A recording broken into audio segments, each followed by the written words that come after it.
आज 7 तारीख है।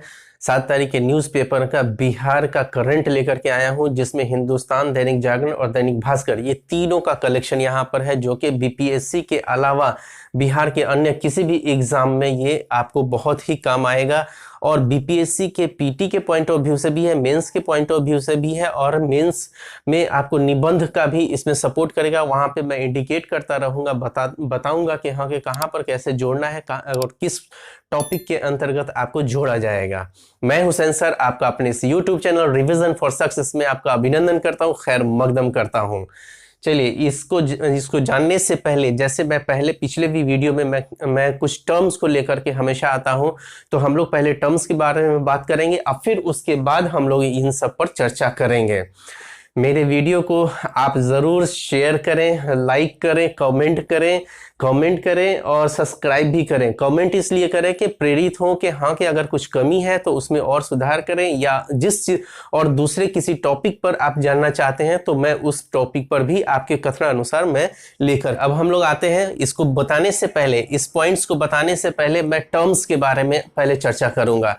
तो सबसे पहले व्यक्तित्व के बारे में चर्चा करूंगा, जिसमें सच्चिदानंद सिन्हा जो बिहार में जिनका पैदा हुए वो आरा में पैदा हुए थे, और ये जो है हमारे संविधान सभा के प्रथम अस्थायी अध्यक्ष थे।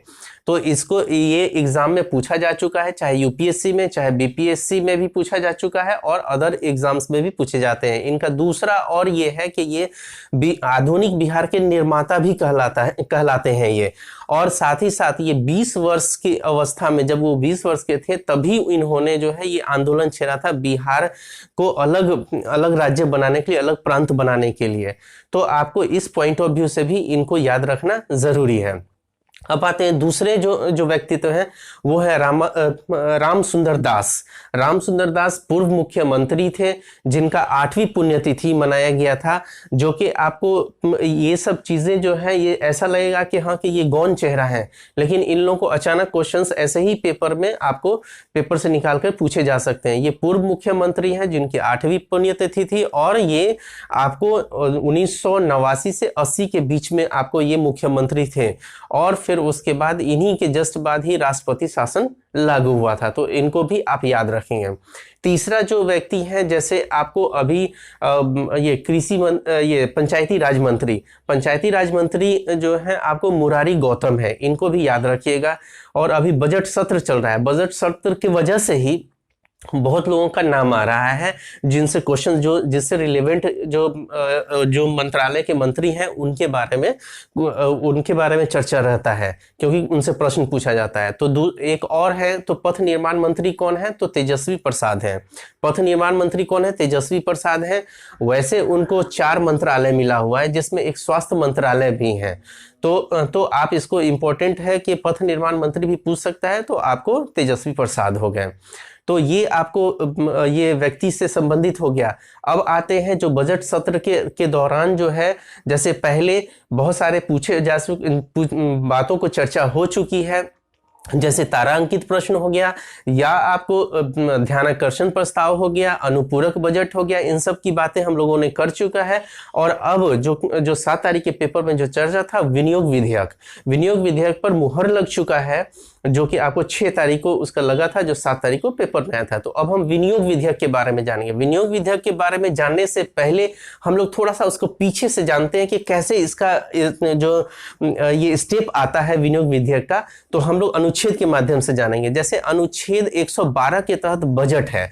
बजट में जो भाषण देते हैं हमारे वित्त मंत्री जो हैं आपको विजय कुमार चौधरी, वो आपको भाषण दिए। भाषण में उन्होंने, जैसे होता है कि बजट का भाषण अनुच्छेद 112 के तहत उन्होंने किस किस मद में कितना पैसा खर्चा होगा उसका भाषण उन्होंने दे दिया।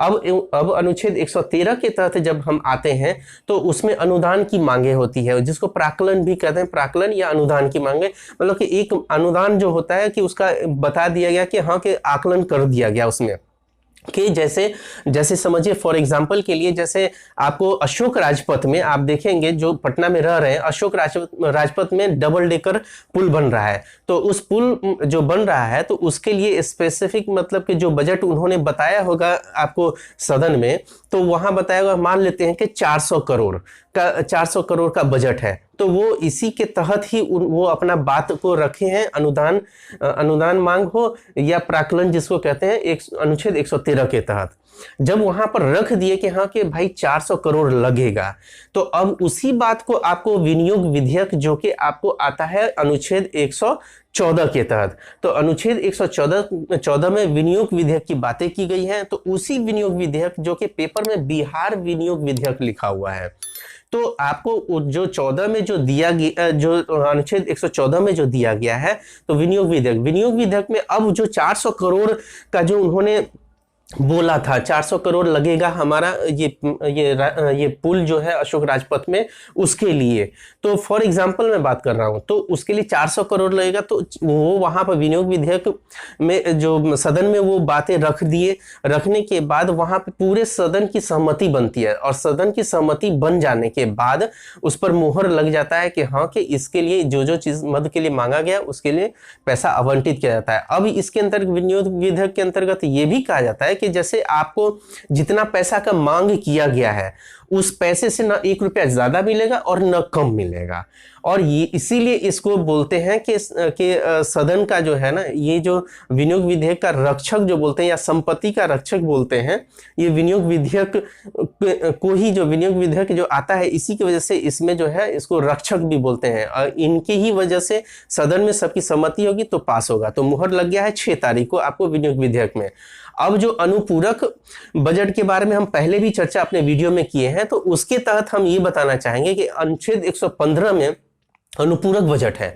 तो अनुपूरक बजट जैसे हमने मान लिया कि आपको जो 400 करोड़ एक पुल के निर्माण के लिए हमने ये बता दिया कि 400 करोड़ चाहिए। अब क्या हुआ कि जैसे अशोक राजपथ में जो पुल का निर्माण हो रहा है उसमें मान लिया पैसे की कमी आ गई, तो फिर वो अनुपूरक बजट के माध्यम से जो अनुच्छेद 115 के तहत जो दिया गया प्रावधान किया गया, तो उसके तहत वो कमी कि बताएगा सदन को कि हाँ कि हमें पैसे की कमी हो गई है, तो वहां आपको अनुपूरक बजट के अंतर्गत ही वो फिर सदन उसको बोलेगी कि हाँ कि ठीक है, के उस सहमति बन जाती है, फिर उसके बाद मोहर लग जाता है, फिर वो मिल जाता है। तो हम लोगों ने 4 पढ़ लिया। 4 कौन कौन सा पढ़ लिया? तो एक अनुच्छेद 112 जिसमें बजट भाषण, फिर पढ़ लिया 113 जिसमें अनुदान या प्राक्कलन की मांग होती है, वो हो गया। और फिर अनुच्छेद 14 विनियोग विधेयक की बातें हो गई, और अनुच्छेद फिर उसका 115 जिसमें अनुपूरक बजट। तो बजट सत्र चल रहा है, इसकी वजह से ये सब बातें आ रही हैं, और इसी बहाने आपका रिवीजन भी हो जा रहा है, और आप लोग पेपर में इस चीज को आप गौर कीजिएगा। जब भी कुछ बातें हो रही हैं उस पर गौर कीजिएगा, उससे आपका क्या होगा कि लेखन जो शैली है या लिखने के लिए आपका माइंड का जो ओपन होना चाहिए वो आपको इसी के जरिए आपको ओपन होगा, आपका विजन क्लियर होगा कि हाँ कि ऐसे ऐसे होता है। तो जो भी हमारे पॉलिटी का जो टर्म है उससे आपको ये लेखन में भी फायदा होगा। चलिए अब हम लोग आते हैं ये वाले में, ठीक है। अब हम लोग पहला पॉइंट जो कि पेपर का हेडिंग का हमने उसको पहले लिख देते हैं ताकि आपको आसानी हो, अगर आप पेपर पढ़ रहे हो तो आप जब इसको समझ लिए रहेंगे तो आप जब पढ़ेंगे तो और आपको आसान लगेगा और आराम से आप पढ़ लीजिएगा और ग्रैप्स भी हो जाएगा। तो 6 माह से अधिक बाहर रहे तो अस्थायी प्रवासी में गिनती। तो अभी जातीय जनगणना के बारे में चर्चा हम लोगों ने पिछले वीडियो में भी किया था, और 7 तारीख के पेपर में भी है आपको जाति आधारित जनगणना के बारे में। उसी के अंतर्गत बोला जा रहा है कि आपको 2 श्रेणी रखा गया है, यानी कि आपको जाति आधारित जनगणना को 2 श्रेणी में रखा गया है, एक अस्थायी प्रवासी और एक अस्थायी प्रवासी। तो अस्थायी प्रवासी का क्राइटेरिया क्या किया गया है जो कि बिहार सरकार के जरिए रखा गया है, तो वो रखा गया है कि 6 महीने से अधिक लेकिन 1 वर्ष से कम अगर बाहर रहते हैं, अपने राज्य से बाहर रहते हैं, तो अस्थायी प्रवासी कहलाएंगे। और उसके साथ ही साथ एक ये भी क्लॉज जोड़ा गया है कि आपको 1 वर्ष के अंदर आपको बिहार में आना भी होगा, तो आप अस्थायी प्रवासी हैं, मतलब कि आप गए और आए, आप यहाँ के बाशिंदा कहलाएंगे। लेकिन जहां पर आपको अस्थाई, दूसरा जो श्रेणी है अस्थाई प्रवासी, तो अस्थाई प्रवासी में क्या है कि 1 वर्ष से अधिक तक अगर आप दूसरे राज्य में रह रहे हैं तो आप अस्थाई प्रवासी कहलाएंगे। तो इसके अस्थाई, लेकिन कुछ थोड़ा सा ढील दिया गया है इसमें ढील दिया गया है, अगर कोई व्यक्ति या परिवार अपने अपने राज्य से दूसरे जगह रोजगार के सिलसिले में या शिक्षा के सिलसिले में बाहर जाता है और जा करके मान लिया 1 साल से ऊपर भी रह रहा है, लेकिन उसके परिवार का कोई भी सदस्य, चाहे वो माता पिता हो या पत्नी हो, बच्चा हो, भाई हो, बहन हो, अगर वो बिहार में रह रहा है तो वो अस्थायी प्रवासी के ही श्रेणी में वो रहेगा। तो ये पीटी के पॉइंट ऑफ व्यू से फैक्ट क्या बनकर के आ रहा है कि अस्थायी प्रवासी के अंतर्गत बिहार सरकार ने कितने समय के लिए रखा है, या कितने वर्ष या कितने माह का है, तो आपको 6 माह से 1 वर्ष, 6 माह से अधिक और 1 वर्ष से कम, ये अस्थायी प्रवासी का ये आपको क्राइटेरिया है। और दूसरा अस्थायी प्रवासी का अगर पूछता है कि अस्थायी प्रवासी का क्या क्राइटेरिया, तो 1 वर्ष से ऊपर कोई व्यक्ति अपने राज्य से बाहर रहता है तो वो अस्थायी प्रवासी कहलाएगा। तो ये जातीय जनगणना, अब सवाल उठता है कि जातीय जनगणना के लिए क्यों ये चीज किया गया है, तो इससे गणना करने में आसानी होगी। गणना करने में आसानी होगी कि कुछ लोग बाहर हैं, यहाँ है, तो उनके आधार पर वो यहाँ पर किस जाति के हैं या कितने लोग हैं, तो उसकी जनगणना आसानी से हो जाएगी। तो इसीलिए ये आपको ये इस तरीके का श्रेणी बनाया गया है। अब इसमें गणना प्रपत्र में परिवार के अधिकतम 15 सदस्य रहेंगे। 15 ही सदस्य जो है इसमें, आप अगर जैसे है ना ये प्रपत्र जो बना हुआ है, तो इसमें 15 सदस्य का ही एक प्रपत्र बना हुआ रहेगा, जो वो 15 ही उसके सदस्य रहेंगे। तो इस पर भी क्वेश्चन पूछा जा सकता है कि गणना प्रपत्र में अधिकतम कितने व्यक्ति को रखा गया है, तो 15 व्यक्ति को रखा गया है। ठीक है, अब हम लोग आते हैं दूसरे पॉइंट में, अमेरिका व जापान में बिहार दिवस। अच्छा हाँ, एक और चीज बता दें, जातीय आधारित जनगणना पिछला वीडियो में जो हमने बताया था, थोड़ा सा रिवीजन करवा देते हैं। इसमें क्या है कि आपको पहला जो चरण चला था वो 7 जनवरी 2023 को, और दूसरा चरण जो चलने वाला है वो 15 अप्रैल से 15 मई तक चलने वाला है, उसको ध्यान में रखिएगा। वो हम पिछले वीडियो में, और हाँ एक चीज और इसमें ध्यान रखिएगा कि जैसे आपको मेंस के पॉइंट ऑफ व्यू से या निबंध के पॉइंट ऑफ व्यू से 3-4 पेज आप अपना अलग इसको हेडिंग करके रख लीजिए। डे बाय डे कुछ ना कुछ इसमें बातें आ रही है वो लिखाएगा, और फिर उसके बाद जो है आपको आगे जब फाइनली हो जाएगा तो उसके बारे में पूरा लिख सकते हैं। तो इसका सकारात्मक पक्ष क्या है, नकारात्मक पक्ष क्या है, और इसमें क्या क्या बातें की गई हैं, क्या क्या इसमें ये प्रावधान किया गया है, वो सब सारी चीजों को आप 4 पेज में आप लिखेंगे तो आपको निबंध में भी फायदा होगा और मेंस के पॉइंट ऑफ व्यू से भी फायदा होगा। चलिए अब हम लोग आते हैं अमेरिका और जापान में बिहार दिवस। बिहार दिवस के बारे में भी बार बार आ रहा है, क्योंकि ये 22 से 24 मार्च को ये बिहार दिवस मनाया जाएगा गांधी मैदान में। बहुत अच्छा इसका ये रहेगा, इंस्टॉल रहेगा पूरा, बहुत तरीके का आपको देखने को मिलेगा, बहुत तरीके का व्यंजन मिलेगा, जैसे लिट्टी चोखा हो गया। तो ये सब चीजें जो है आपको क्या है कि ये भी निबंध आपको जरूर जाना होगा। अगर जो बीपीएससी का मेंस लिख रहे हैं, चाहे पीटी वाले हैं, आपको जाना चाहिए वहां पर, इसलिए कि वहां से आपको इतने सारे टिप्स मिलेंगे मेंस के पॉइंट ऑफ व्यू से, और टिप्स मिलेंगे आपको साथ ही साथ आपको निबंध के लिए। जैसे लिट्टी चोखा हो गया तो उस पर भी निबंध आ सकता है, जैसा कि हमारे जो है अध्यक्ष महोदय जैसा उन्होंने कहा है अपने कई ये आपको मैसेज दिया है आपको ट्वीट के माध्यम से। तो इसीलिए आपको ये ध्यान रखना है कि बिहार दिवस का इस बार का थीम क्या था को, तो 7 निश्चय 2 के तहत जो है युवा शक्ति बिहार की प्रगति, ये याद रखिएगा फैक्ट के रूप में। यहां मैंने लिखा है सिर्फ अमेरिका और जापान में बिहार दिवस, तो अमेरिका और जापान में, यानी कि मेंस के पॉइंट ऑफ व्यू से, मेनली मेंस के पॉइंट ऑफ व्यू से होगा कि हमारी जो संस्कृति है या हमारा रहन सहन कुछ भी जो है, अब अमेरिका में भी ये देखेंगे बिहार दिवस के बारे में, हमारी पहचान भी बिहार अमेरिका में बनेगा और जापान में भी बनेगा। तो इन सब को, तो ये मेंस के पॉइंट ऑफ व्यू से भी आप कोट कर सकते हैं। तो इसके लिए भी बिहार दिवस का भी एक अलग बना लीजिएगा, इसको भी आप दिमाग में रखिएगा कि आपको कैसे किस तरीके से आपको जोड़ना है, आपको ये निबंध में कैसे डालना है या आपको मेंस में कैसे डालना है, ये आपको ध्यान रखना है। चलिए अब हम लोग आते हैं, तीसरा पॉइंट है हिमानी मिश्रा को मिला इमर्जिंग वुमेन लीडर पुरस्कार। तो ये जो है हिमानी मिश्रा जो है हिमानी मिश्रा को जो पुरस्कार जो मिला है वो BRICS Chamber of Commerce and Industry के वार्षिक सम्मेलन में मिला है। ब्रिक्स जो संस्था है उसका एक उप विभाग है जिसके तहत जो है आपको हिमानी मिश्रा को मिला है। अब यहाँ पर ये भी मेंस के पॉइंट ऑफ व्यू से जोड़ सकते हैं या निबंध के माध्यम से निबंध को भी इसमें डाल सकते, निबंध के लिए भी इसमें का मटेरियल अच्छा हो जाएगा। मान लिया कि बिहार में नारी सशक्तिकरण, इसके लिए भी निबंध आ सकता है, या बिहार में महिला उद्यमी ऐसे करके आ सकता है। तो ये आपको हिमानी मिश्रा जो है बिहार की पहली ऐसी उद्यमी महिला है जिसको ये अवार्ड मिला है, जो कि BRICS Chamber of Commerce and Industry के सम्मेलन में मिला है। तो ये बहुत मोस्ट इंपॉर्टेंट है, या पीटी के फैक्ट के रूप में भी है। कैसे पूछेगा तो आपको BRICS Chamber of Commerce Industry के वार्षिक सम्मेलन में निम्नलिखित में से किस व्यक्ति को या किस महिला को आपको पुरस्कार दिया गया है, ऐसे पूछ देगा। या दूसरा है कि इमर्जिंग वुमेन लीडर पुरस्कार का अवार्ड बिहार की किस महिला को मिला है, तो हिमानी मिश्रा को मिला है। ये सब चीज ध्यान में रखिएगा पीटी के पॉइंट ऑफ व्यू से। अब आते हैं, अगला है कोसी प्राधिकरण का गठन।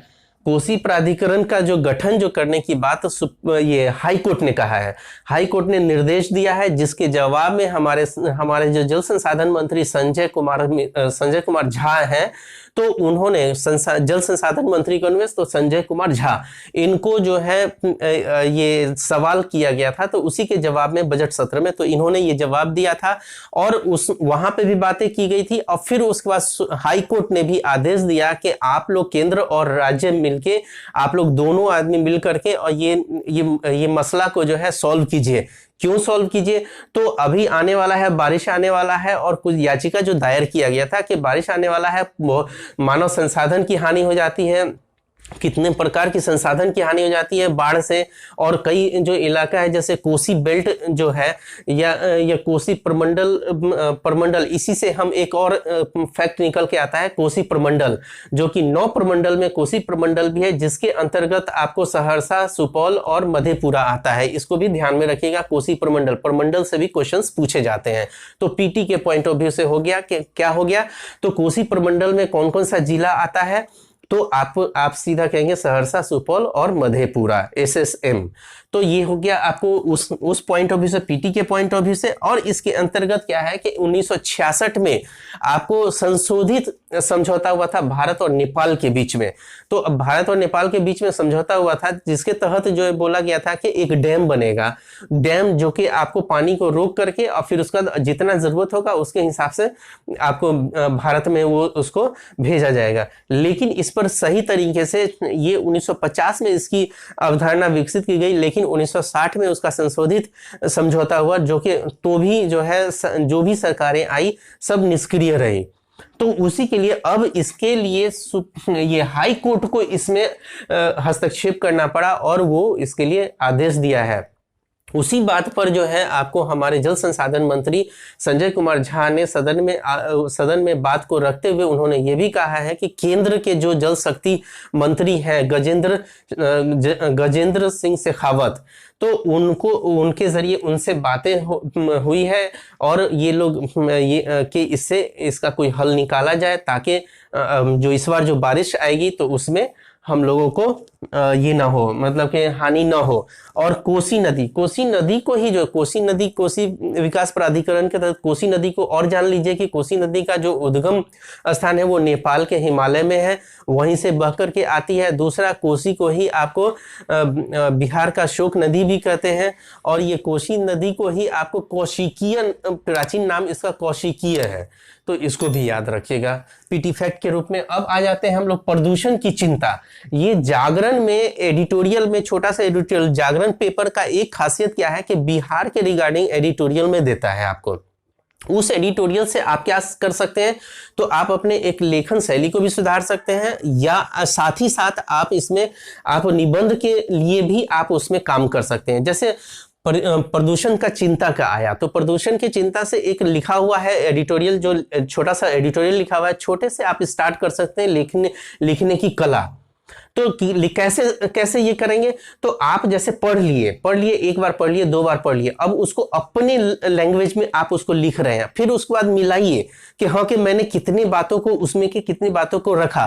तो ये जरूरी नहीं है कि आप उसी समय ही पूरा का पूरा आप लिख सकें, हो सकता है कि कुछ चीजें रह जाए। तो ऐसे ऐसे अगर डे बाय डे अगर इसी प्रक्रिया से करते रहेंगे तो आप एक चीज जान लीजिए, ये एक प्रोसेस होता है। लेखन शैली को सुधारने का एक बैग नहीं सुधार सकते हैं, इसको धीरे धीरे सुधारना होगा। तो आप इसके माध्यम से आप छोटा छोटा आर्टिकल लिखिए और उस आर्टिकल को जो है आप लिख करके फिर चेक कीजिए, आपका इससे लेखन शैली भी सुधरेगा, आपके पास बहुत सारे ये डाटा आ जाएंगे, कॉन्सेप्ट आ जाएगा।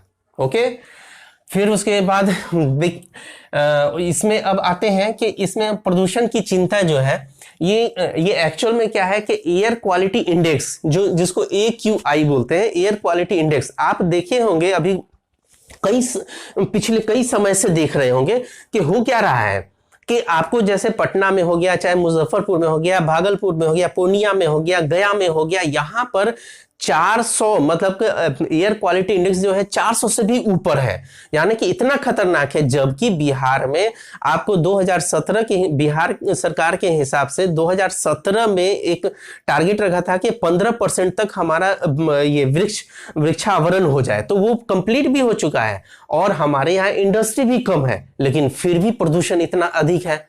तो इसको क्या है कि आप मेंस के पॉइंट ऑफ व्यू से इसको जोड़ने के लिए आप बहुत अच्छा चीज ये है, मेंस के पॉइंट ऑफ व्यू से, पीटी के भी पॉइंट ऑफ व्यू से अभी जिक्र करेंगे, और आपको मेंस के पॉइंट ऑफ व्यू से भी इसको आप देख सकते हैं कि किस तरीके से आप ये जो हुआ। अब जैसे देखते हैं कि इसी को देखते हुए बिहार सरकार क्या कर रही है कि जैसे बिहार में प्रदूषण मापन यंत्र पटना, मुजफ्फरपुर, भागलपुर, ये 3 जिला जो है आपको इसमें पहले चरण में आपको ये किया गया था, आपको प्रदूषण मापन यंत्र लगाया गया था। अब वर्तमान में 23 जिला में है आपको ये प्रदूषण मापन यंत्र।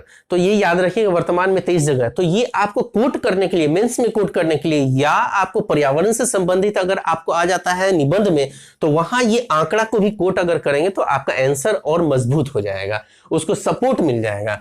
अब यहां आते air quality monitor system. Air quality मतलब कि आपको एयर में कितना प्रदूषण है, क्या है, प्रदूषण की जांच के लिए ये लगाया गया है कई जगह के एयर क्वालिटी मॉनिटर सिस्टम, जिससे कि पता चल सके हाँ कि गुणवत्ता कितना एयर में जो हवा में जो है कितना प्रदूषण है, उसकी जांच के लिए है आपको एयर क्वालिटी मॉनिटर सिस्टम, जो कि मेंस में आप कोट कर सकते हैं। केंद्रीय प्रदूषण नियंत्रण बोर्ड के माध्यम से पटना, मुजफ्फरपुर, गया में क्लीन एयर एक्शन प्लान पर काम हो रहा है। मतलब कि आपको ये पीटी के फैक्ट के एतबार से इसमें 2 तरीके से क्वेश्चन पूछा जा सकता है कि अभी वर्तमान में पटना, मुजफ्फरपुर, गया में क्लीन एयर एक्शन प्लान का काम हो रहा है, ये किसके माध्यम से हो रहा है? तो केंद्रीय प्रदूषण नियंत्रण बोर्ड के माध्यम से हो रहा है, ठीक है। और फिर उसके बाद हम ये भी दूसरा क्वेश्चन बन सकता है कि केंद्रीय प्रदूषण नियंत्रण बोर्ड के माध्यम से किस जिले में आपको क्लीन एयर एक्शन प्लान के तहत लगाया जा रहा है? तो आपको पटना, मुजफ्फरपुर, गया। कहां? तो पटना, मुजफ्फरपुर, गया। समझ में आया? अब आते हैं हम लोग एम्स दरभंगा। अब एम्स दरभंगा ये है आपको पीटी, प्योर पीटी का क्वेश्चन है। जैसे कि इसमें पूछ देगा कि अभी वर्तमान में बिहार में दूसरे मतलब बिहार में एम्स का ये स्थापना कहाँ हो रहा है या निर्माण कहाँ हो रहा है, या किस जिले में स्थापना को ये एम्स को लगाया जाएगा? तो आपको दरभंगा में। और अभी वर्तमान में जो जैसे दरभंगा से पहले ये तो दूसरा हो गया, दरभंगा में, पटना में पहला है। तो आप इसको याद रखिएगा, अभी वर्तमान में जो है एम्स का निर्माण कहाँ हो रहा है या उसके लिए प्रस्ताव को स्वीकृत किया गया है। तो केंद्रीय कैबिनेट ने 2020 में आपको दरभंगा में एम्स के लिए आपको प्रस्ताव को स्वीकृत कर लिया है 2020 में। तो काम इसके लिए क्या हुआ है कि बिहार सरकार 150 एकड़ जमीन दी है, ठीक है, वहीं पे ही आपको दरभंगा में। तो उसी की वजह से आपको एम्स के बारे में चर्चा हुआ दरभंगा एम्स में। दूसरा जो एम्स का स्थापना हो रहा है वो आपको दरभंगा में हो रहा है, याद रखिए। अब हम लोग आते हैं 8वें नंबर पॉइंट पे, पीपीपी बोर्ड पर बीज का उत्पादन, यानी कि पब्लिक प्राइवेट पार्टनरशिप। यानी कि इसमें क्या है कि आपको सरकार और किसी संस्था, कोई संस्था है, उन दोनों के पार्टनरशिप पे वो दोनों मिल करके बीज का उत्पादन करते हैं। तो वो 200 करोड़ का बीजों का उत्पादन किया गया, जिसके तहत जो है बिहार सरकार वो किसान को उसके घर तक डिलीवरी कर रही है, मतलब बीज को डिलीवरी कर रही है वहां तक। तो ये सुविधा प्रदान कर रही है। साथ ही साथ जिस जिले में जो फसल उगाया जाता है उससे संबंधित बीज को भी वहां किसान के घर तक पहुंचाया जा रहा है बिहार सरकार के जरिए। तो यहाँ ये जो पॉइंट है आपको ये पूरी तरीके से मेंस के पॉइंट ऑफ व्यू से ये इंपॉर्टेंट हो जाता है। बस पीटी के पॉइंट ऑफ व्यू से एक इसमें है कि कृषि मंत्री जो है कुमार सर्वजीत है। कृषि मंत्री कौन है? तो कुमार सर्वजीत है। तो उसको ध्यान में रखना है कि कृषि मंत्री के बारे में। अदरवाइज नहीं तो ये जो है आपको जिस प्रकार से हम लोग पिछले वीडियो में भी पढ़े हुए हैं कि डिजिटल कृषि के बारे में पढ़े हुए हैं कि डिजिटल कृषि, डिजिटल खेती के बारे में, जो क्या करता है, जिसके तहत जो है बिहार सरकार ये योजनाएं ला रही हैं जो किसानों के आय में वृद्धि करने के लिए वो सब सारा तकनीक को अपनाया जा रहा है। तो बिहार सरकार किस तरीके से आपको बिहार के किसानों के लिए किस तरीके से आपको योजनाएं ला रही हैं, उसको बहुत सारी सुविधाएं दे रही है। तो आप इसको ये मेंस के पॉइंट ऑफ व्यू से अगर आप देखें तो इसके लिए भी जो कृषि से संबंधित जो भी एक टॉपिक बना करके और उसमें डे बाय डे जो भी आ रहा है पेपर में, न्यूज़पेपर में, आप उसको नोट डाउन करते रहें। जो हम पढ़ा रहे हैं उन सबको भी, उस पॉइंट्स को भी नोट डाउन कर लें ताकि आपको बाद में उस पर एक अच्छा बढ़िया सा नोट्स तैयार हो सके। ठीक है, अब आते हैं हम लोग गरीबों के हित में राज्य में 3 योजनाएं, जो गरीबों के हित में राज्य सरकार 3 योजनाएं लाई हुई है जो कि खुद के संसाधन से गरीबों को सहायता दी जा रही है। इसमें क्या है कि ये केंद्र सरकार से जो सुविधाएं मिलती है वो उसको बिहार सरकार न अपना करके सिर्फ अपने पास जो संसाधन है उससे 3 योजनाओं में वो आपको कंट्रीब्यूट कर रही है, जो कि है पहला है मुख्यमंत्री आवास योजना, जिसको ग्रामीण के तहत ये है कि मुख्यमंत्री आवास योजना ग्रामीण, और दूसरा है मुख्यमंत्री वास स्थल, जो वास के रहने की भूमि जो है उसको भी बिहार सरकार वो मुहैया कराएगी गरीबों को, और तीसरा है मुख्यमंत्री आवास सहायता योजना। इसके तहत भी गरीबों को आवास के लिए पैसा दिया जाएगा, सहायता दी जाएगी। तो ये मेरा फिर पूरा का पूरा जो वीडियो एक्सप्लेनेशन अगर अच्छा लगा होगा तो इस वीडियो को लाइक करेंगे, शेयर करेंगे, कमेंट करेंगे। Okay, all the best, thank you.